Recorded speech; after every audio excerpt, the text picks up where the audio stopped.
et barbarie en pleine transition. Où sont passées nos valeurs?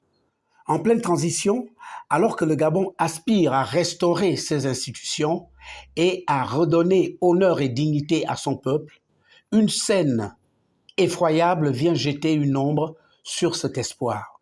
Une vidéo circule sur les réseaux sociaux montrant une femme nue accusée de sorcellerie et prétendument de voyage astral, humiliée par un groupe d'individus.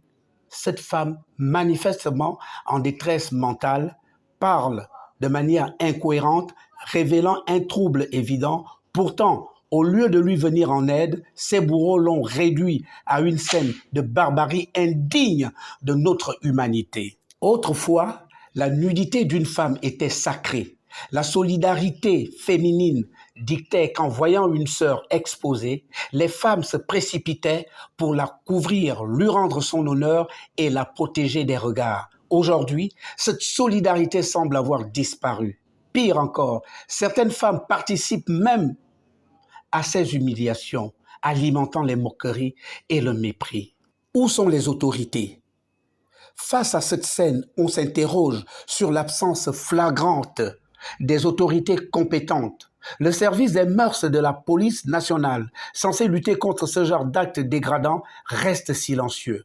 Le ministère des Affaires sociales, qui devrait intervenir pour protéger et prendre en charge cette femme malade, semble tout aussi absent. Comment un tel niveau de violence et de mépris pour la dignité humaine peut-il passer inaperçu ou rester impuni dans un pays en quête de renouveau?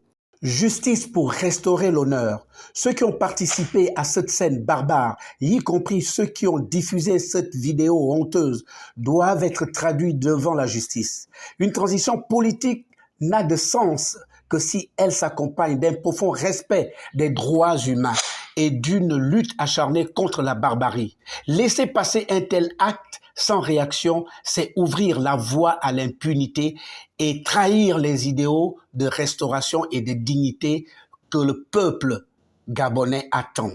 Un appel à l'action. Ce drame doit être un électrochoc pour nos institutions. Il est impératif de sanctionner sévèrement tous les auteurs de cet acte, y compris ceux qui l'ont relayé sur les réseaux sociaux. Il faut renforcer la sensibilisation sur la protection des personnes vulnérables, en particulier celles souffrant de troubles mentaux.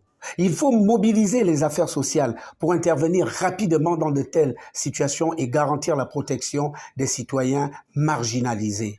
Restaurer les fondamentales telles que le respect de la dignité humaine et la solidarité.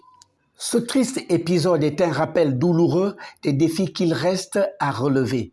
En tant que citoyen, il est de notre devoir de dénoncer et de refuser ces comportements rétrogrades. Le Gabon ne peut se permettre d'échouer dans cette transition en oubliant les fondements de son humanité.